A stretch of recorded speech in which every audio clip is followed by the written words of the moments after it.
대한민국 중심 채널 KBS 1라디오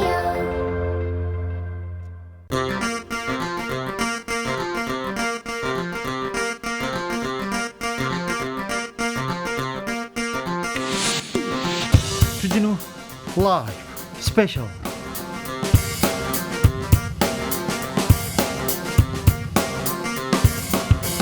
2021년 9월 18일 토요일입니다. 안녕하십니까, 주진우입니다. 토요일 이 시간은 일주일 동안 주진우 라이브에서 가장 중요하고 가장 재미있었던 부분만 모으고 모아서 듣는 그런 시간입니다. 그리고 묻히면 안 되는 뉴스 하나씩 짚어보는 그런 시간도 갖고 있습니다.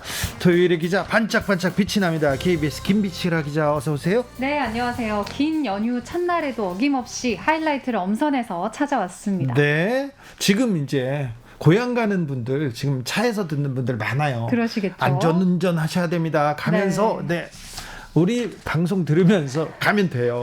네, 약간 찌푸릴 만한 소식들도 있지만 네. 그래도 한 주간에 이런 뉴스는 꼭 챙기자라는 게 나오기 때문에 네. 돌리지 말고 들어주세요. 정치 얘기만 나오면 싸워요. 그러면 우리 얘기를 들으면 돼요. 그러니까 네, 어디 가지 마시고, 아니 어디 가지, 고향 가시면서 주진우 라이브와 함께 하시기 바랍니다. 안전운전 하시고요. 자, 지금 이 방송 영상으로도 만나보실 수 있습니다. 네, 영상 유튜브에서 주진우 라이브 검색하시면요, 고향 가는 길 스마트폰 안에서도 만나보실 수가 있습니다. 네, 정치자분들을 위해서 추석 선물도 준비한 김비치라 기자입니다. 네, 어떤 코너 제일 재밌었는지 코너명과 이유를 밝혀주시면요, 3분 추첨해서 3만 원 상당의 선물 드리는데요. 메시지 받으시면 빵과 치킨, 피자 중에서 한 가지를 직접 골라주시면 됩니다. 빵, 치킨, 피자. 어우, 청취 후기 어디로 보내면 되죠? 네, 카톡 플러스 친구에서 주진우 라이브 검색하시고 친구 추가하신 다음에 간단히 보내주세요. 김비치라 기자가 준비해왔습니다. 뉴스 브리핑 시작하겠습니다. 네, 코로나 이후에 아마 진짜 장보러, 그러니까 식료품을 집에서 온라인으로 살 뿐만 아니라 평소에는 밖에 나가서 뭐 백화점이나 아니면 주변 상점 보시면서 사셨던 분들 뭐든지 집에서 그냥 온라인으로 사시는 분들 많으실 것 같아요. 요새는 뭐 모든 걸 사더라고요. 외국에 있는 것도 당 집에서 다 사더라고요. 맞습니다. 더군다나 해외여행을 못 가기 때문에 네. 온라인으로 해외에 있는 것들도 살 수 있는 방법을 조금만 익히면 정말 해외에서도 컵 하나도 배송이 오는 시대가 됐거든요. 진짜요? 네, 그래서 지난해 해외 직구 거래액이, 우리나라 사람들이 해외 직구에서 들여온 거래액이 4조 1천억 원이 넘는데 4조가 넘어요. 5년 만에 2배가 넘게 증가를 한 수치래요. 엄청난 증가 수치입니다. 그리고 예전에는 이제 중간 거래상이 있어서 우리나라 온라인 쇼핑몰에서 샀지만 조금만 연구를 하면 해외에서 직거래를 하기 때문에 당연히 가격도 싸져서 또 그거 보는 재미로 해외 직구 쇼핑에 빠졌다, 이런 분들 참 많으실 거예요. 그런데 해외에서 바로 직접 구매한다. 딴 생각하는, 헛생각하는, 이상한 생각하는 사람 꼭 있어요. 맞습니다. 그게 바로 오늘의 제가 가져온 뉴스인데요. 네. 심각한 문제가 발견되고 있습니다. 해외 직구 증가와 함께 젊은 층의 마약 사범도 급증을 하고 있다고 하는데요. 경찰청이 올해 1월에서 7월 사이에 마약 사범을 무려 6,500여 명을 검거했는데 이 중에 초범, 처음으로 마약을 접했다라고 한 초범의 비율이 80%로 사상 처음으로 가장 큰 수치를 기록했습니다. 마약 사범 수가 급증했군요. 이거 참 걱정입니다. 해외 마약 직구, 이거 어떻게 단속해야죠? 일단은 앞서 말씀드린 것처럼 이게 중간 판매상을 거치지 않고 해외 직구로, 그것도 마약을 들여온다? 당연히 몰래 어딘가에 숨겨 들여오겠죠. 네. 관세청이 국제 우편과 특송화물에서 마약을 일일이 찾아내서 적발을 해야 되는 상황입니다. 다 뜯어볼 수도 없고요. 소포를. 보통 이제 해외 직구로 나 물건 시켰는데 아니 중간에 한번 파헤쳐져서 기분이 나빴다, 이런 분들이 있으실 텐데요. 마약을 찾아내기 위해서는 다 뜯어야 합니다. 네. 올해 상반기에 해외 직구 물품에서 발견한 마약만 605건, 지난해 같은 기간에 비해서 4배 가까이 늘었는데요. 이 중에 한 250건 정도가 10g 이하의 소량이 발견됐다고 합니다. 그러니까 보통 우리가 마약 사범이 걸렸다라고 하면 뭐 수십만 명이 투약할 만한 것을 뭐 화물 같은 것들로 몰래 이렇게 굉장히 대규모 조직이 관여되는데, 개인이 호기심에 인터넷에서 접하다 보니까 괜찮을 것 같아서 10g 이하의 소량을 들여왔다. 그러니까 초범이자 인터넷을 통해서 접한 비율이 얼마나 높았는지를 알 수 있는 결과였습니다. 계속 늘어날 가능성이 있습니다. 수법이 얼마나 교묘하냐라고 하면요. 인천세관이 실제 올해에만 적발한 것들의 사례인데요. 올 초에 미국에서 수족관용 소금 상자가 들어왔대요. 실제 이제 직구 많이 하니까 싸게 사시려고 수족관 안에 넣는 물고기용 소금 상자인데 소금처럼 보이는 하얀 가루들 전부 필로폰이었고요. 2월에는 네덜란드에서 그림 엽서가 배송이 됐는데 엽서는 괜찮았는데 엽서에 붙은 우표에 환각제 LSD가 발라져 있었다고 합니다. 네. 이런 거 사실 어떻게 찾죠? 영화에서나 나올 법한 걸로 생각이 되는데 그렇죠. 찾았습니다. 그리고 수프 통조림, 그다음에 동남아에서 배송돼서 들어오는 화장품 통 뜯어보면은 거기에 알약 같은 것들이 우수수수 떨어지는. 그러니까 이렇게 보면 밀반입을 교묘한 수법들까지는 아직 우리 세관이 찾아내기가 어려웠을 것으로 본다면 해외 직구 양을 고려했을 때 그 양은 엄청날 것으로 보입니다. 던지기라고 있어요. 던지기. 아, 또 전문 용어입니까? 네, 던지기인데 그러니까 내 주소가 아니라 다른 사람 주소로 다른 사람 이름으로 그쪽에다 던져놓는 거야. 그래서 적발이 되지 않습니까? 내 거 아니야 이렇게 하면 되지 않습니까? 그리고 던지기를 하는데 10대 12세, 13세 이름으로 사는 거예요. 아하. 그 사람은 걸렸는데 처벌을 받지 않아. 오. 이런 유도 있고 이 마약 직구 이거 계속 교묘해지고 있습니다. 대책이 필요합니다. 대책을 세워야 돼요. 네, 말씀하신 것처럼 마약은 들여오는 거 적발해도 이걸 과연 누가 수치를 하느냐 이것까지 찾아내야만 완벽한 검거인데 사실 그 과정에서의 지금 인력이 굉장히 부족하다고 합니다. 코로나19 덕분에 여행객이 감소를 해서 지금은 여객 터미널에 있는 마약 단속 인력을 임시로 인천세관에 데려와서 엄청난 양의 직구 물품을 24시간 검사를 하고 있지만 만약에 코로나가 진정되면 어떻게 해야 될지 대책이 없는 수준이라고 하고요. 예. 두 번째로는 세관에서 감춰진 마약을 찾아내면 그 다음 단계가 바로 특별사법경찰, 특사경이 수사에 나서야 되는데 이게 좀 문제가 있는 게 올해 1월 1일부터 마약에 관련된 법이 개정돼서 세관의 단속 범위가 확대됐고 기존의 검찰에서 하던 마약 업무까지 관세청의 특사경으로 많이 넘겨왔대요. 물론 인력은 늘지 않았습니다. 인력이 늘지 않았는데 지금 1년 새 4배가 늘었지 않습니까? 마약 해외 직구가. 그러면 이게 일이 더 많이 늘어났다는 얘기인데. 악순환이 반복되고 있는 게 물품이 너무 많아서 검사가 어려워지면 어려워질수록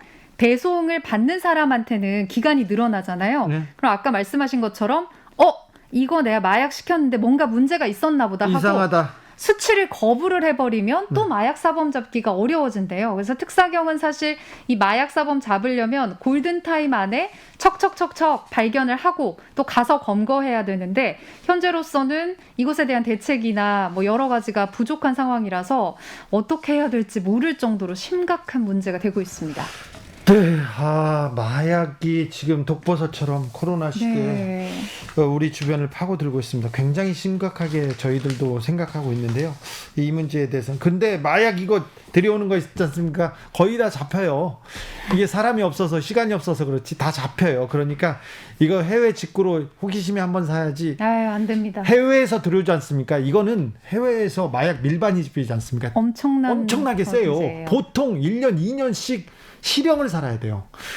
대마 한 개비에 2년 실형을 사는 사람들이 있습니다. 집행유예 받는다는데요. 그건 재벌가 얘기고요. 그건 재벌 얘기고요. 진짜 그러니까 전곡을 찌르셨습니다. 호기심으로 한번 해본다. 맞습니다. 징역 2년 삽니다. 대마 한 개피 한번 해보고 싶다. 징역 2년 삽니다. 꼭 기억하셔야 됩니다. 해외 직구할 때 세금 안 내고 밀반입 하는 것만으로도 범죄인데 이게 마약이다. 그럼 엄청나게 심각하다는 거 아마 이제는 학교에서도 관련해서 교육이 필요할 정도로 너무 겁 없이 접근을 하려는 분들이 많다고 하는데요. 네. 방송 듣고 계시면 부모님이 계시다면 큰일 납니다. 자녀분들에게도 큰일 교육을 납니다. 시켜주셔야 될 수준이라고 합니다. 10대 한번 호기심에 마약은 호기심을 제일 좋아합니다. 그리고 호기심이었다고 해서 봐주지 않습니다. 다음으로 어떤 소식 준비해 오셨습니까? 네, 그 자살 시도자를 목격하신 적이 혹시 있으신지 모르겠어요. 저는 이제 기자 생활하면서 자살 시도자가 있다라고 라는 신고를 받고 다리 위로 소방이나 경찰이 출동할 때 네. 수습기자 시절에 많이 좀 따라가서 봤었어요. 네, 네, 네. 근데 보면 와, 이걸 내가 만약에 가장 먼저 목격을 했다. 어떻게 해야 될까? 고민을 좀 많이 하곤 하는데요. 실제 경찰이나 소방은 어떻겠습니까? 이 난간에 있는 분을 어떻게든 마음을 돌려야 하는데 네. 실제 난간에 있는 사람들을 구조한 경찰의 이야기들을 몇 가지 들려드릴게요. 네. 지난 2일에 자정이 가까웠던 밤에 인천 월미도의 한 해변에서 남성의 발에 물을 담그고 바다를 하염없이 바라보고 있었습니다. 네. 시민들이 경찰에 신고를 하자 인천 중부경찰서 하인천 지구대에 김대건 경장과 고승우 순경이 도착을 했어요. 예. 나오라고 소리를 막 쳤는데 나오지 않고 이제 물이 차오르기 시작한 거죠. 그때 김대건 경장이 신발과 장비를 벗고서 바다로 뛰어들어가서 남성에게 말했습니다. 네. 많이 힘드시죠? 그러니까 남성이 살고 싶지 않아요. 그랬더니 김대경 경장이 한 한마디. 그래도 우리 일단 딱 하루만 더 살아봐요. 이렇게 얘기를 하자 이제 남성이 서서히 경찰의 손을 붙잡고 바다를 빠져나와서 지구대로 가서 안정을 한 뒤에 돌아갔다고 합니다. 그리고 경찰에게 감사합니다, 죄송합니다 이렇게 문자를 보냈다고 하는데요. 이 KBS 홈페이지 들어가 보시면 이 말소리는 들리지 않지만 실제 바다에 뛰어들려고 했던 한 남성을 이 한마디 말로 경찰이 되돌리는 모습을 보실 수가 있습니다. 그런데 이 삶과 죽음의 갈림길에 선 사람, 이걸 마주하는 경찰, 이것도 굉장히 고통스러울 거예요. 엄청난 네. 부담이 있을 겁니다. 그리고 트라우마도 많다고 합니다. 실제 예. 이제 경찰이나 소방이 출동을 했을 때 자살 시도자가 있어요라고 시민들의 신고를 받고 가면 이미 목숨을 끊은 경우를 많이 보기 때문에 네. 경찰들은 이번에는 내가 도착했을 때 한 생명을 구하고 싶다라고 해서 많은 상황들을 가정해 가면서 이야기를 준비를 하는데요. 네. 지난 5월에도 비슷한 일이 있었습니다. 대전경찰청 112 상황실에 누나에게 안 좋은 일이 생길 것 같아요 라는 신고를 받고 대전 유성경찰서 도룡지구대 강준석 순경이 둔산대교로 가보자 한 여성이 둔산대교를 실제 이제 뛰어내리려고 거꾸로 매달린 채 있었고 그런 경우 보게 됩니다, 우리. 그렇죠. 그런데 이제 이 경찰도 순간 본인이 자극을 하게 되면 여성이 정말 목숨을 던질 수도 있다라는 생각 때문에 40분 동안 네. 여성을 자극하지 않고 가족을 생각해라라고 얘기를 했고 그 사이에 신고한 동생이 도착을 해서 여성이 이제 극단적인 선택을 포기하고 목숨을 구한 사건이 있었는데요. 네. 정말 이 따뜻한 말 한마디가 어떻게 돌릴지 저도 그걸 봤을 때 이제는 뭔가 좀 더 적극적인 제스처를 그 외로운 분들에게 취해봐야 되지 않을까라는 용기를 갖게 됐어요. 경찰의 네. 한마디가 이걸 살렸으니까. 그러니까요. 죽고 싶다고 하는 사람을 마주한 적이 있었는데 얘기를 하고 싶더라고요. 그리고는 그 사람 나는 이것 때문에 이렇게 괴롭습니다. 얘기하는데 잘 들어보니까 그렇게 견딜 수 있을 것 같아요. 극복할 수 있을 것 같아요. 그래서 저는 어떻게 괴롭습니다.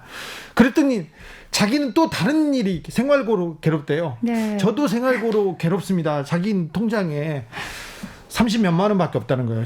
제 통장을 보여주면서 저는 영원인데요. 얘기를 하면서 계속 고통 배틀을 했더니 나중에 보니까 포기하셨죠. 그분이 그냥 웃고 가시더라고요. 근데 그분 얘기하고 싶었어요. 진짜. 따뜻한 말 한마디가 듣고 네. 싶었어요. 그러니까 이런 분들한테 말 한마디가 네. 그리고 이렇게 소통하는 게 얼마나 중요한지 알 수 있습니다. 이게 통계 수치로도 있습니다. 한강 다리에 생명의 전화 설치돼 있는데 저 같은 경우는 마포대교 지나다니면서 늘 보는데요. 예. 이 전화 사실 그냥 솔직히 멋으로 그냥 나라에서 그냥 설치해 놓은 거 아닐까? 이런 전화 누가 소화기를 들겠어? 자살하려고 하는 사람이 이렇게 생각하는 분도 있을 텐데 보세요. 아닙니다. 최근 10년간 이 전화기가 구한 사람이 1,808명입니다. 그러니까 2011년부터 지금까지 데이터를 보니까요. 이 수화기를 일단 들고 자살과 관련된 상담을 한 게 8,615건이고 이 중에서 1,808명이 구조가 됐는데 연령대를 보면 10대, 20대가 합해서 60%입니다. 그리고 과거에는 주로 학업이나 진로, 대인관계를 고민하는 사람이 많았는데 최근에 여쭤보니까 지난해부터 코로나 여파 때문에 뭐 가정 불안이나 경제적 어려움을 호소하면서 자살 위기 상담을 하는 경우가 크게 늘었대요. 네. 이게 전화를 하면 어떻게 되냐면요. 시스템이 누군가로부터 전화가 걸려오면 생명의 전화 상담원 화면에 전화기 위치가 표시가 되고 계속 전화를 하면서 진정을 시키는 가운데 지금 구조가 필요하다라고 하면 바로 소방, 경찰, 순환구조대가 출동을 하고 있습니다. 그러니까 민관 합동을 이런 식으로 하는 건 세계에서 처음이라고 하는데요.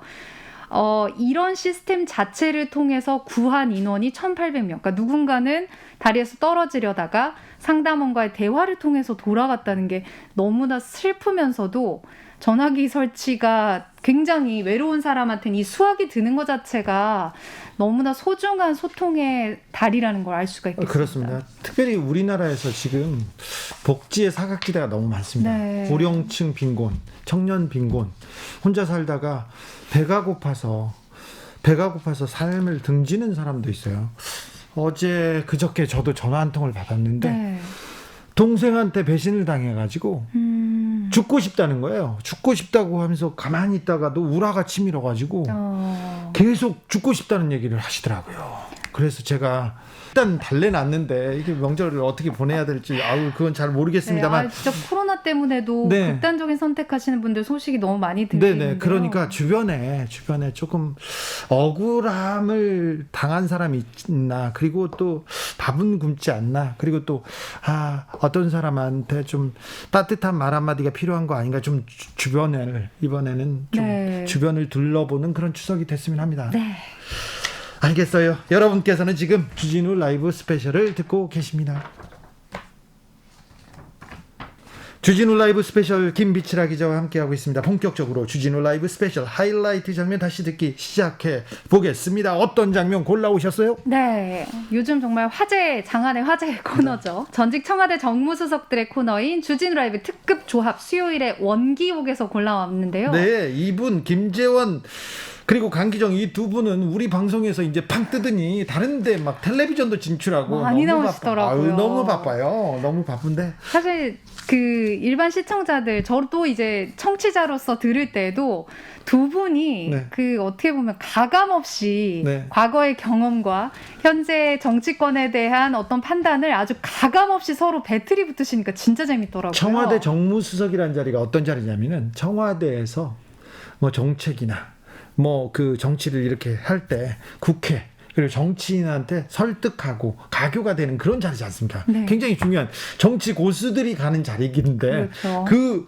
두 고수들이 던지는 내공이 만만치 않습니다. 네, 이번 주에도 뭐 정치권이 변함없이 시끄러웠지만 네, 김재원 특히나. 최고위원은 지난주까지만 올 때만 나 하기 싫어, 도살장 끌려오는 것 같아 그러면서 하기 싫대요. 고발사주옥이 나왔을 때 하면서 끝나고 갈 때는 뭐라고 했냐, 내일 김웅원 이제 홍군형을 내야겠다고, 자기 살려고 뭐 아무 말이나 막 해 하면서 막 가더니 이번 주에 왔을 때는 얼굴이 네. 환해지셨어요. 그러면서 아주 신나게 박지원 국정원장 민가에 내려오면, 호랑이가 내려오면 때려잡아야 된다, 이 한마디로 그러니까요. 이 지옥 같은 카피로 지금 뭐 이 고발사주를 제보사주로 막 돌려버렸어요. 그러니까 이게 정무수석들의 내공이 진짜 어마어마하다는 거를 저도 들으면서 느꼈는데, 말씀하신 것처럼 이 사건이 처음에는 윤석열 전 검찰총장을 왜 그렇게 껴넣으려고 하느냐에서 박지원 국정원장이라는 새로운 인물과 연관관계를 또 찾아내면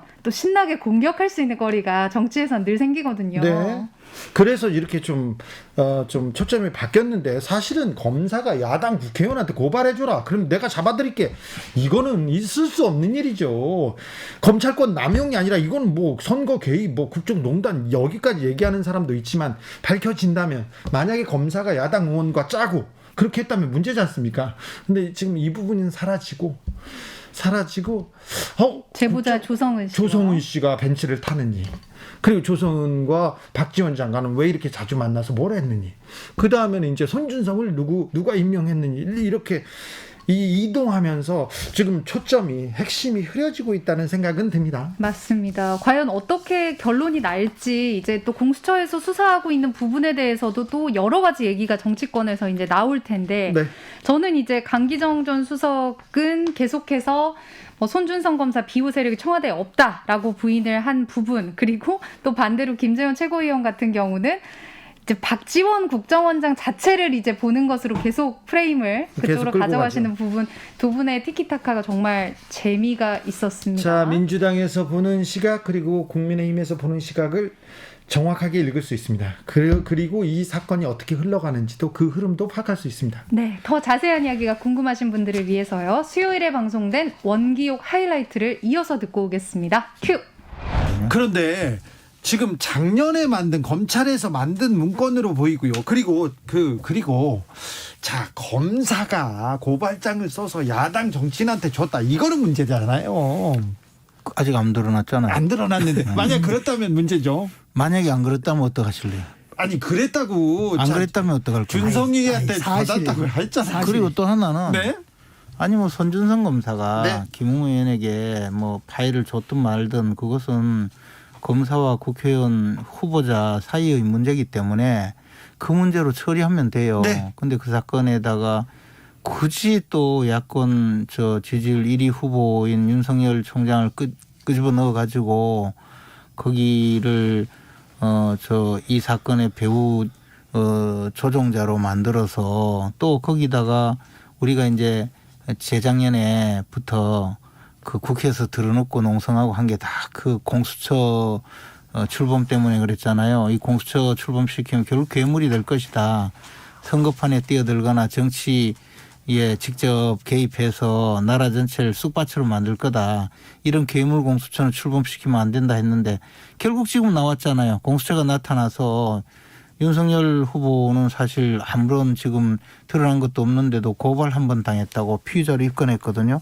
그러니까 우리도 이 사건을 사실상 배후 조종한 것으로 보이는 박지원 국정원장을 고발을 했거든요. 그런데 왜 거기는 피의자로 입건하지 않습니까? 딱 그러니까 지금처럼 이야기를 해야 돼요. 야당에서는 국민의힘에서는 그래 손준성 검사가 고발장을 써서 김웅 정점식 그리고 고발장 실행을 했고 또 검사가 저거 근거도 없이 또 저러잖아요. 어인 이은지 그 윤석열 장모 변호사 변호 관련 자료를 만들어서 아무튼 만들었다. 이것이 한편에서는 선거 개입 의혹이고 한편에는 친인척 사적 친인척 변론을 하는 검사로서 문제가 있어 보인다. 그러나 윤석열과 관계는 빨리 수사해라. 야당이 이렇게 이야기하면 돼요. 근데 그냥 야당도 같이 이걸 박지원을 끌어들이고 막 물타기를 하고 그러니까 뒤죽박죽 돼서 이제 박지원을 끌어들인 적이 없고 박지원이 참전을 했죠 스스로. 그러면서 뭐 호랑이 꼬리를 밟았느니 어쩌고 호랑이가 그 내곡동 산에만 있지 왜 소곡동까지 내려와서 해집고 다니다가 꼬리가 잡혀서 범은 가끔 내려와요. 민가에 나오면 전부 때려잡아야죠. 민가에 내려오면요? 예. 아니 그럼 사람도 만나고 밥은 먹어야 될 거 아닙니까? 저 간첩 잡으라고 저 내곡동에 공간까지 마련해 줬으면 거기서 24시간 근무하면서 일을 해야 되지. 맨날 내려와서 지금 이 조성은 씨 만나서 롯데호텔 38층 거기서 만난 거 그게 들통이 나니까 이제 막 화를 내면서 내가 다 알고 있다. 입열만 많은 사람 다친다. 이거는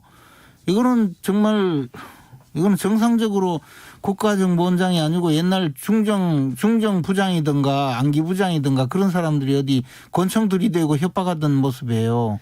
이 백주 대낮에 이거 무슨 이런 일을 다 벌이는지 몰라요. 그래서 박지원 원장이야 지금 장거리 순항 미사일 문제도 있고 또 대통령 유엔 총회도 가고 또 여러 가지 아프간 문제나 지금 그런 데에 대한 정보도 모으고 대책도 수립하는 이러도록 그런 일을 해야 놔둬야 되는데 되는데 왜 여기 나와가지고 그런 걸 놔둬야 되는데 제보 사주나 하고 그 제보자하고 밥 먹은 걸 트집 잡아서 마치 뭘 사주했던 것으로 몰아가니까 트집 잡기는 시끄러워지잖아요. 트집 잡아요. 아무튼 그게 그래서 다 사실인데.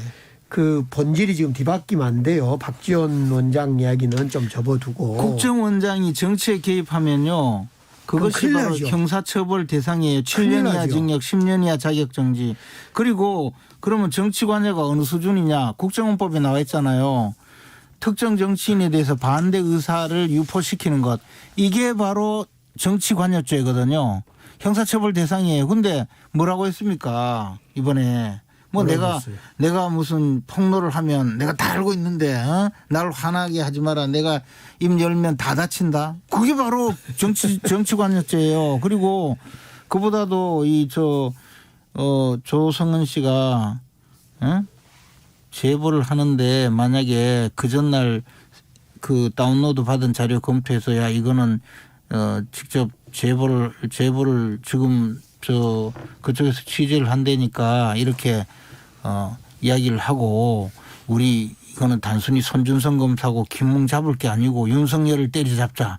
만약에 이렇게 모의를 했다면 이거야말로 어마어마한 정치 개입죄예요. 만약 모의를 했다면 안 했다 그러잖아요. 당연하죠. 네. 7월 21일 그리고 날 할 수밖에 없어요. 왜냐하면 그때 당시 상황이 아직까지 인터넷 언론에서 이거 보도하자고 계속 요구하는데 거절하고 있었거든요. 자, 그래서 그래요. 선거에 개입하면 안 됩니다. 누구든 국정원장이든 검사도 마찬가지입니다. 당연하죠. 그렇죠. 2507님 검사는 못 이겨요. 다들 조용히 합시다. 전직 김재원 검사님께서 지난주까지만 해도 이거 고발사주 명명백백하게 지금 밝혀야 된다 얘기했는데 분위기가 많이 아니에요. 지금도 밝혀야 돼요. 명명백백하게. 네. 근데 이제 공수처에서 수사를 하고 있잖아요. 네. 공수처 수사해야죠. 공수처는 이런 거 수사해야죠. 수사해서 조금이라도 법적으로 문제 있는 사람 처벌하면 돼요. 예, 그렇죠. 네. 처벌하면 되고 그 점에서는 만약에 지금 등장 인물들 사이에 거짓말을 하면 왜 거짓말을 하는지까지 밝혀내리라고 봐요. 근데 네. 그렇다고 해서 이 공수처가 바로 정치 개입 내지는 그 정치 공작의 주인공으로 나선 것이 바로 야권 1위 대선 주자를 피의자로 입건하고 그걸 또 입건했다고 또 온 천하에 떠든 거예요. 네. 저는 그것이 문제라는 공수처가 거예요. 참 없었다면 지금 그 김웅 의원이나 전 검사나 또 송 검사의 압수수색을 했을까? 검찰에서 요리 빼고 저리 빼고 안 했을 것 같아요. 그래서 저는 이 문제는 방금 이야기하신 대로 그대로예요. 조사받을 사람 받고 의혹을 해소할 사람 해소하고 그렇게 갔으면 좋겠어요. 네. 7975님 문자 먼저 읽겠습니다. 너무너무 지겨우니까 그만하세요. 여야 모두 확인되지 맞아요. 않은 부분에 대해서 언젠간 그만하고. 그래서 제발 저한테도 만일 이렇다면 네. 어떻게 할래 이런 거 이제 묻지 마시고 드러난 것만 얘기하세요. 사실로 드러나는 부분에 대해서 서로 인정하고 책임지십시오. 추석 다가오는데 국민은 힘듭니다. 계속 그런 얘기 문자 옵니다. 그런데 이건 하나 물어봐야 되겠는데 손준성 검사 청와대에서 손준성 검사를 예. 이렇게 비호하는 세력이 있었다는 얘기가 나왔습니다. 그건 결론적으로 검찰 인사는 다른 인사도 그렇습니다만 혹시 그때 정무수석이었잖아요. 예. 혹시 정무수석으로 할 때 비호 세력 아닙니까? 솔직히 자수하세요. 그때 아무튼 검찰 인사는요. 법무부 장관이 총장과 협의해서 대통령한테 제청하도록 돼 있고 대통령은 제청한 안에 대해서 수정을 못 합니다. 반려를 하거나 받아들이거나 두 가지만 합니다. 그러니까 네. 그래서 사전에 반려 또는 받아들이기 위해서는 민정수석 반려가 안 돼야 되기 때문에 반려가 된다는 건 그 장관을 사실상 불신임하는 것이 돼버리기 때문에 그 장관과 즉 추미애 장관과 청와대의 민정수석실하고 이렇게 조정을 하고 협의를 합니다. 그 과정이 협의를 하고 그 과정의 추천 경위라든가 검증 결과라든가 이런 것은 공개할 수 없도록 훈령에 대통령 훈령에 딱 못이 박혀 있어요. 그래서 비호했다는 게 아니에요. 선택적으로 발언해서는 안 됩니다. 추미애 장관도. 그러면 비호한 세력이 없었나요? 결국은 그런 점에서 추미애 장관이 그 인사 과정에 대해서 선택적으로 발언했다거나 또는 마치 비호 세력이 있는 것처럼 이야기하는 것은 이 인사 방식의 절차를 그 무시한 거죠. 원칙을 위배한 거죠. 지금 뭐 다 저렇게 지금 빙빙 돌리는 거 보니까 비호 세력이 있는 청와대 거예요. 대통령과 법무부 장관의 관계는 뭐 로비를 하거나 청와대가 어떤 검사를 인사에 대해 로비를 하거나 뭐 압박을 하거나 이런 대상이 아니에요. 정확하게 장관은 대통령한테 제청을 해야 되기 때문에 제청할 때 제대로 이것이 통하게 하려면 민정수석하고 협의를 하게 됩니다. 그 협의하는 과정을 무슨 압력이다, 로비다, 압박이다 이러면 안 되죠. 그러면 예. 그때 청와대에서는 예. 수석으로 계셨으니까 그때 그렇죠. 제가 청와대에서는 현직에 있었죠. 손준성 검사를 쫓아내자 하니까 청와대에서는 쫓아내지 마라 이렇게 한 모양이죠. 아니 그러니까 비호 세력이 그 점은 아까도 했지만은 그렇잖아요. 훈령상 그때 얘기해서는 안 당시에 되고요. 그때 당시에 법무장관이 그렇게 하는데 지금 말씀하시는 거는 대통령한테 올라가서 저 반려되지 않게 하기 위해서 결국은 민정수석이 서로 조율하면서 법무장관은 손준성 내보내겠다 하니까 청와대에서는 내보내지 마라 이렇게 했다는 거 아니에요. 그러니까 비호 세력이라고 했잖아요. 정확하게 2020년 3월 손준성 검사가 이 자리 지금 문제된 자리로 오게 되는데 그때 임명은 제청은 추미애 장관이 했고요. 어제 이낙연 후보가 왜 추미애 후보는 손준성을 그 자리에 앉혔습니까? 라고 물었고 이에 대해서 추미애 후보는 그것을 이야기해 주면 되는데 제청권과 임명권자의 역할을 이야기해 주면 되는데 청와대에서 미뤘겠구만. 뭐 본인은 8월에 인사가 한번 또 있습니다. 이때 8월에 이 손준성을 왜 내보내지 인사 조치를 안 했냐라고 답변을 하지요. 윤석열 총장이 그 사람만큼은 내보내지 말아달라고 여러 군데에서 지금 무슨 아이고 압박이 들어왔다. 이건 무슨 말도 안 윤석열의 되는 그런 말씀하세요. 아니, 지금 이거 법무장관은 확인해보세요. 그게 아니고 이건 청와대에서 윤석열 총장한테 확인해 보세요. 청와대에서 비호 세력이 있어서 자기가 임명하고 싶지도 않은데 어쩔 수 없이 임명했다고 그렇게 이야기했잖아요. 아니 이 점을 한마디만 더 드리면 윤석열 총장한테 당시 총장이었으니까 2000년 3월과 8월 그러니까 아는 게 많은 그리고 다음해 3월 다음에 박범계 장관한테 또 인사가 있었어요. 이 과정에 윤석열 총장은 지속적으로 나의 오직 사람 손준성만은 살려주라 이야기를 했다는 거예요. 1632님께서 사주 의혹 이걸로 대선판이 바뀔 것 같지는 않습니다. 특히 20대 30대는 관심 없습니다 얘기합니다. 오늘 국민의힘 컷오프가 1차 컷오프가 끝났어요. 네. 자 그리고 근데 아까 결국은 비호 세력이 있는 겁니까 없는 겁니까? 없죠. 비호 세력이란 건 존재하지 않죠. 그러면 윤석열 총장의 거듭된 요구에 의해서 그러면 추미애 둘 중에 한 장관은 사람은 선거법 위반인데 추미애 장관을 고발하든 하시죠. 왜? 아니죠. 왜? 제가 그러면 공명선거 추진단장 제가 고발해 드릴까요? 당시에 추미애 장관은 그렇게 이야기했던 거 아닙니까? 손준성이가 누군지 모르고 관심이 없어서 임명했던 거잖아요. 강기정 전 청와대 정무수석 그리고 김재원 국민의힘 최고위원과 함께한 코너 하이라이트 부분 다시 듣고 오셨습니다. 김비치라 기자 주진우 라이브는 풀 버전이 제맛입니다. 유튜브 팟캐스트에서 주진우 라이브 검색하시고요. 9월 15일 수요일 2부를 찾으시면 인터뷰 클립이 따로 준비가 되어 있습니다. 김비치라 기자 다음으로는 어떤 장면으로 가볼까요? 네, 예전에는 사실 카카오라는 말 방송에서도 안 쓰고 다 SNS라고도 썼는데 이제는 뭐 대명사가 돼가지고 우리나라 사람 중에 카카오 안 쓰는 사람이 어디 있어요? 그러니까요. 네. SNS 하면 카카오 그리고 카카오 택시, 네. 미용실, 헤어샵 뭐 우리 주변에서 너무 많이 들린 지 오랜데요. 이렇게 카카오 몸집이 점점 커지면서 골목 상권을 침해했고 정부와 정치권에서는 이제 규제 카드를 꺼내 들고 있습니다. 아니 코로나 때문에 못 살겠어요. 그런데 카카오 때문에 못 살겠어요 하는 소상공인 골목상권 중소상인들이 많다고 합니다. 그래가지고 이게 어떤 일인지 규제를 해야 되는지 안 해야 되는지 어떤 상황인지 몰라요. 그래서 어렵다 하는데 네, 그래서 저희가 박상인 서울대 행정대학원 교수와 함께 이야기를 나눠봤는데요. 네. 저도 사실 이번 주에 들으면서 이게 이렇게까지나 많이 그러니까요. 확장을 했구나라는 것을 사실 관련된 종사자가 아니면 이렇게 깊이 있게 느끼기 좀 어려웠구나. 저도 좀 반성 아닌 반성을 했어요. 우리 상권 중에 100개가 넘는 업종들에 진출을 해 있었다니요. 그러니까요. 재벌들은 이렇게 다른 분야로 진출할 때 굉장히 좀 까다롭게 제한을 하고 규제하기도 하는데 카카오 이 혁신 기업이고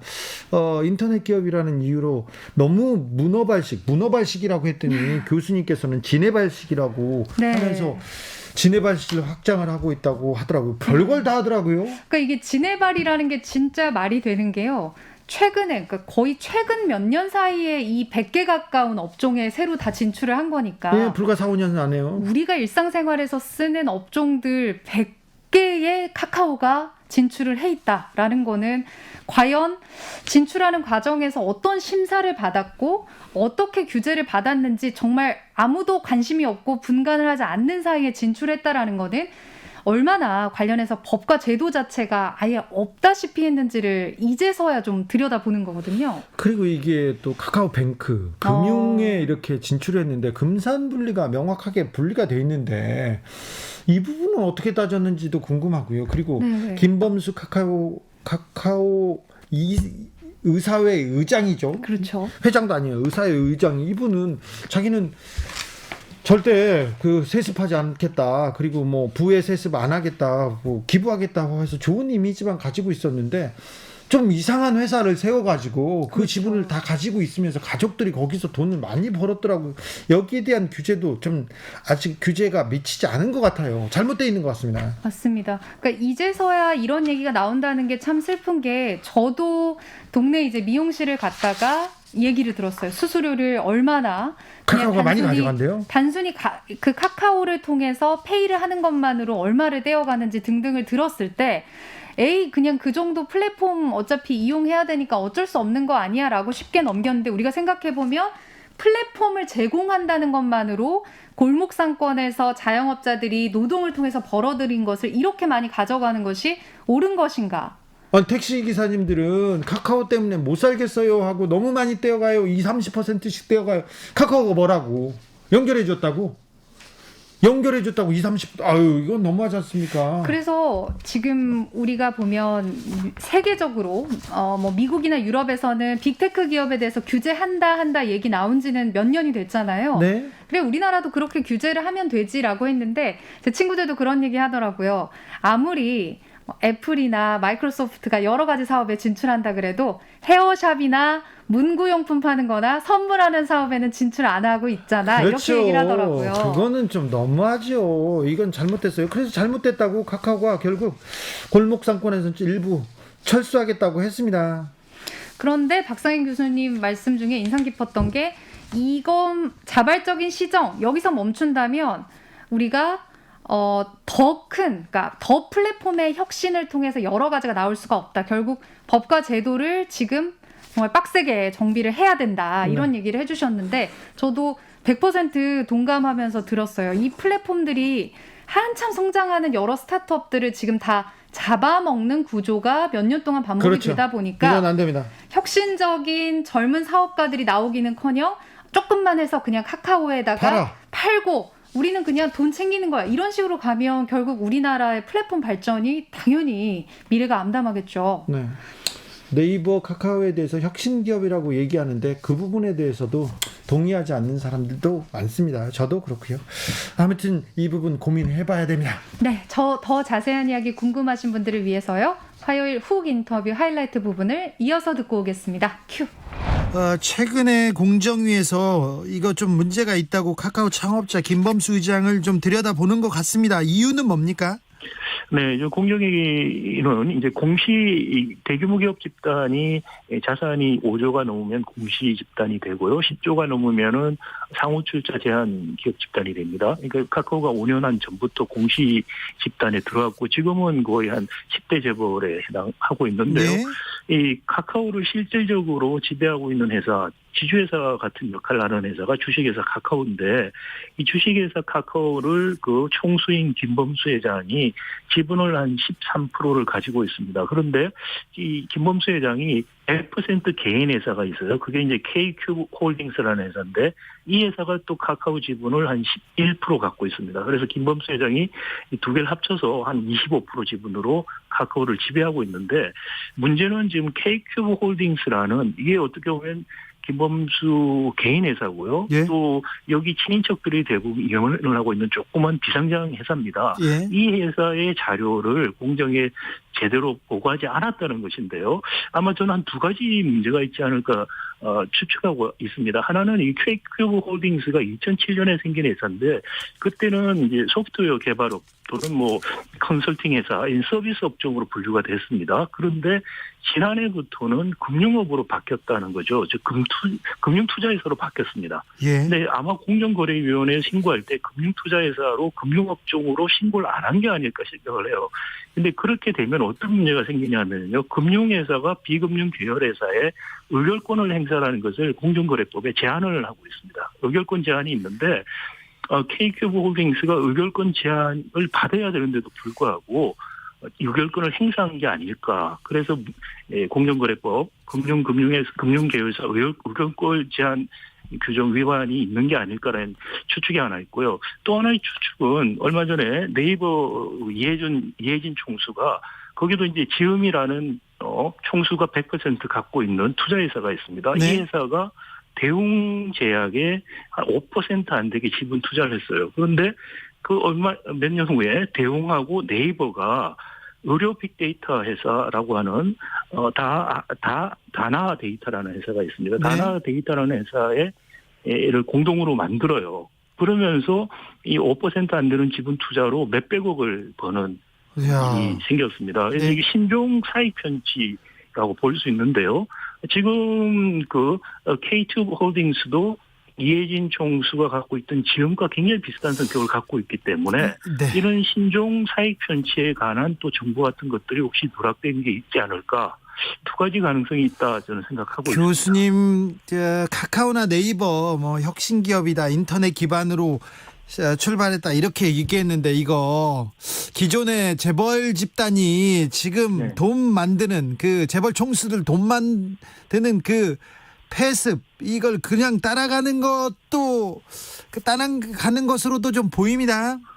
네, 지금 그런 현상들이 나타나고 있죠. 혁신기업으로 시작해서 사실상 우리 진부한 재벌 기업 같이 되고 있다라는 게 이제 보이죠. 지금 KQ 홀딩스 같은 경우 지금 이게 2세 세습을 하는 도구로 사용될 가능성도 굉장히 농후하고요. 밖에서는 뭐 자식들한테는 돈 한 푼 안 주겠다고 하면서 이런 회사를 만들어 가지고 지분 주면 그게 뭐 그 세습 그런 식으로 아닙니까? 했죠. 예. 돈 줘서 세습한 게 아니고요.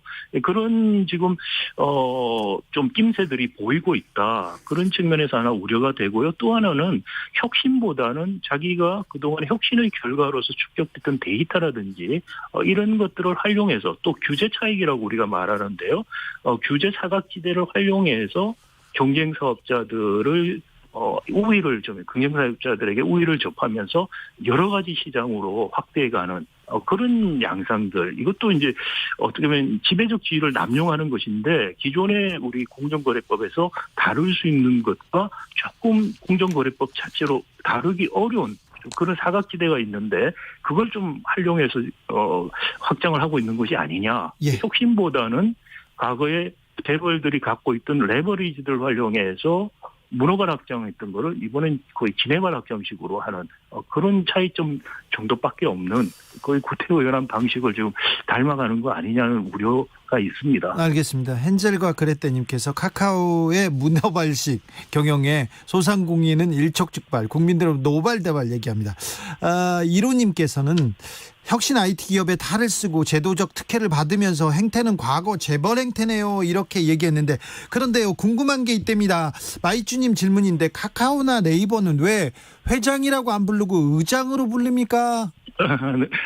네, 그럼 뭐 회장이라는 게 사실은 재벌 그룹의 그룹 회장이라는 것은 언론이나 편의상 부르는 것이고 공식 직함은 없습니다. 왜냐하면은 우리는 회사법에 기업 집단이라는 실체가 없고요. 단지 공정거래법에서 규제를 위해서 다루고 있을 뿐이거든요. 그래서 네. 공정거래법에서는 총수라는 말도 사실 안 쓰고 동일이라는 용어를 씁니다. 그래서 실제로 그런데 그 기업 집단의 기업에서 어떤 직책을 갖고 있는 건데 김범수 회장 같은 경우는 의장 직함을 갖고 그다음에 이혜진 총수 같은 경우는 과거에 의장에다가 지금 그것도 내려놓고요. 그다음에 GIO인가요? 그렇게 또 다른 직책을 가지고 있는데 그럼에도 불구하고 실질적으로 기업의 경영과 의사결정을 결정한다라는 그렇죠. 의미에서 총수가 되는 것이죠. 돈은 다 벌면서 이거 책임은 안 지려고 하나 이런 생각도 합니다. 조혜숙님께서 카카오는 다른 줄 알았는데 결국에는 다 똑같아지는 건가 봐요. 이렇게 합니다. 그래서 정부 당국에서 칼을 빼든 것 같습니다. 저는 공정위가 칼을 빼든 것 좀 늦지 않았나 이렇게 생각하는 사람 중에 한 명인데 그래서 비판하는 목소리가 근데 정부한테 비판을 가하는 목소리가 좀 있습니다. 카카오, 정부가 네이버 카카오 막 때리면서 24조나 증발했다 하면서 언론 기사 굉장히 비판적으로 보이는데요. 어떻게 보십니까? 그래서요, 지금 우리가 혁신을 통해서 사회에 바람직한 부를 창출하는 것은 권장해야 되는 것이죠. 그렇죠. 그런데 혁신에서 성공한 그것을 미천을 삼아서 가장 비혁신적인 방식으로 경쟁사업자를 죽이고 사업 영역을 확장해가는 그것은 우리 사회를 위해서 바람직한 것이 아니고요. 네. 그리고 또 다시 다른 혁신이 오는 것을 막는 것이죠. 그래서 그런 우려들, 이른바 이제 빅테크라고 하는 네. 너무나 그 플랫폼 기업들이 커져서 이 기업하고 상대하지 않고서는 정상적인 거래를 할 수 없는 네. 경제 사회의 게이트키퍼가 돼버리는 회사들이죠. 이제 우리 카카오나 네이버가 한국에서는 그런 위치에 이미 올라섰다고 생각이 되고요. 미국은 우리가 흔히 말하는 뭐 구글이라든지 그 4개 회사들 이야기를 하는데 이런 기업들이 갖고 있는 장점들보다는 혁신을 오히려 가로막고 사회 의사결정에도 나쁜 영향을 미치는 그런 현상들이 지금 일어나고 있다라는 것이 우리나라에서도 지금 느끼는 바고요. 그렇죠. 그보다 우리보다 조금 앞서서 미국이나 유럽에서 더 심각하게 지금 느끼고 있다. 이건 네. 시장경제 질서, 공정거래를 확립하고 진정한 혁신으로 유인하기 위해서 더 이상 정부가 수수방관할 수 없다라는 게 지금 개입을 하고자 하는 취지라고 할 수 있겠습니다. 빅테크 기업들이 소규모 혁신 스타트업을 먹잇감으로 해서 몸집을 이렇게 키우고 있다 이런 비판 계속되고 있습니다. 그래서 그런지 오늘 카카오가 골목상권 노린 사업 문제가 있었다 철수하겠다 얘기하면서 꽃 배달 간식 배달 이런 거 안 하겠다 스마트 호출도 또 폐지하겠다 이렇게 방침을 냈습니다. 이 부분은 어떻게 보십니까? 네, 일단 특별히 이제 문제가 됐던 분야에 대해서 그런 시정을 자발적으로 하겠다는 건 뭐 바람직하다고 생각합니다만은 그게 문제 해결은 될 수 없다고 생각이 되고요. 그건 기본적으로 여론에 의해서 또는 기업이 어떤 선의를 가지고서 알아서 공정한 경쟁을 하고 골목상권 침해 안 하겠다는 걸 믿어라라는 이야기밖에 안 되고요. 네. 결국은 법과 제도가 그런 식으로 더 이상 돈을 벌 수 없도록 만들어줘야만 된다는 것이고요. 네. 그래야만 정말 진정한 혁신이 계속해서 일어날 수 있다라는 점이죠. 법과 제도가 지금 네이버나 카카오는 한번 자세히 들여다보는 게 맞습니까? 그렇죠. 지금 예를 들어서 지금 우리 아까 전에 킬러 애퀴지션 말씀을 하신 건데요. 그러니까 잠재력이 있는 기업들을 미리 합병해서 경쟁을 없애버리는 식으로 네. 하고 있죠. 미국에서도 이제 그게 문제가 돼서 의회에서 민주당, 공화당 의원들이 공동으로 해서 5가지 법안을 내세웠는데 이제 킬러 애퀴지션이라는 킬러 합병 문제가 그 중에 하나로 이제 부각이 됐고요. 특히 이 법안 5개를 총칭해서 어떻게 불렀냐면은 더 강력한 온라인 경제, 그래서 기회의 혁신 선택 을 위한 단독점 어젠다 이렇게 이야기를 하고 있습니다. 기본적으로 더 강력한 경제, 그래서 기회와 혁신이 일어나고 소비자에게 선택을 줌으로 해서 더 좋아질 수 있는 그런 규제다라는 것이죠. 그래서 이 혁신이라는 것이 대표 기업들을 빅테크를 육성해서 이루어지는 것이 아니고요. 네. 공정한 경쟁의 기회를 보장함으로써 새로운 도전이 들어오고 그럼으로써 혁신이 더 활성해야 된다라는 철학을 갖고 있고요. 그게 사실 경험칙으로도 맞는 이야기입니다. 알겠습니다. 저 미국 의회와 행정부에서도 빅테크 기업들에 대한 규제는 계속되고 있군요. 움직임이 있어요. 네, 지금 법안도 발의됐고요. 그다음에 그 법안 발의 이후에 오히려 바이든 대통령이 행정명령을 통해서 네. 법 이전에 먼저 할 수 있는 것들부터 하겠다라는 강력한 의지를 천명했죠. 예를 들어서 이번에 카카오 같은 경우에 한 5년 동안에 뭐 93개 기업 인수했고요. 이제 자회사까지 뭐 이런 걸 떠나서 보면 인수합병이 60사건이 있었는데 지금 현재 기업 결합 심사 지침을 따라서 쭉 하면은 사실 이 중에서 9건만 심사를 했습니다. 기업 결합 심사를. 네. 소규모 스타트업 같은 경우는 다 빠져버렸습니다. 그런데 거기에서 킬러 합병들이 일어날 수가 있는 건데 빠져버린다는 문제가 있는 거죠. 네. 그런 부분들을 일단 행정명령을 통해서라도 그 FTC라든지 미국 법무부가 제대로 좀 심사를 하라 이런 이야기를 했는데 우리도 좀 그런 이제 보완이 앞으로 좀 법적으로 필요할 것이다라는 것이고요. 또 이제 네. 금융 부분도 지금 카카오 같은 경우에 특히 카카오페이를 활용해서 많은 금융 행위를 했어요. 그런데도 불구하고 금융 사업자로서 규제를 전혀 안 받았습니다. 이게 이제 우리가 규제 차익이라고 그러거든요. 어떤 쪽은 규제를 받고 어떤 쪽은 같은 기능을 하는데 규제를 받는 쪽 안 받는 쪽이 있으면 안 받는 쪽이 훨씬 불공평한 이점을 가지죠. 그게 경쟁력은 아니거든요. 네. 근데 그게 경쟁에서 유리한 게 작용을 해서 시장을 막 확대해가는 동일 기능, 동일 규제 원칙을 세워서 사실 공정한 경쟁의 틀 안에서 경쟁을 해야 되고요. 그리고 이게 데이터를 활용해서 문어발식 확장을 지금 하고 진해발 확장을 한다고 하는데 이 데이터라는 것이 이 플랫폼 사업이라는 특성에서 생긴 건데 예. 이게 이제 상대 경쟁 개별 시장의 경쟁 사업자들은 거기에 대해서 아무런 장치가 없어요. 그래서 네네. 미국이나 유럽이 데이터 이동성이라는 걸 통해서 경쟁 사업자들도 동일한 데이터의 접근을 허용하게 하는 그런 법안을 지금 만들고 있습니다. 알겠습니다. 그래서 자, 우리도 그런 게 필요하죠. 네. 정부가 규제해서 주식이 떨어져, 주가가 떨어져, 이거 괜히 자유시장 경제에 위배되는 게 아니야 이렇게 생각하시는 분들이 있는데 오히려 건강한 경쟁 환경을 위해서 꼭 필요한 과정이다 이렇게 보면 되겠죠? 그렇습니다. 네. 지금 당장의 한 기업의 주가가 문제가 아니고요. 전체 한국 경제의 미래를 생각했을 때 무엇이 바람직한가라는 차원에서 정부가 정책을 해야 되는 것이죠.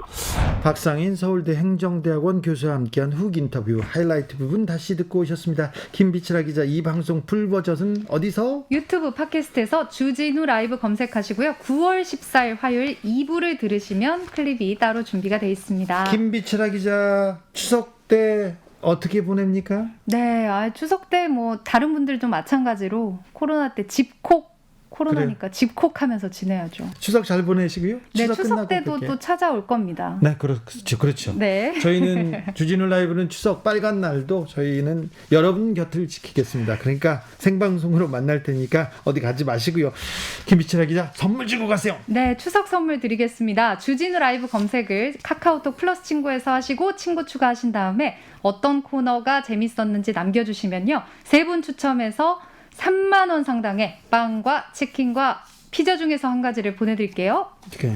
추석에는 좀 더 많이 드려야 되는데 KBS는 공영방송 수신료의 가치 때문에 많이 못 줘요. 네, 좋은 방송으로 보답하겠습니다. 그럼요. 주진우 라이브 진로 승부하겠습니다. 김비치라 기자 감사합니다. 네, 고맙습니다.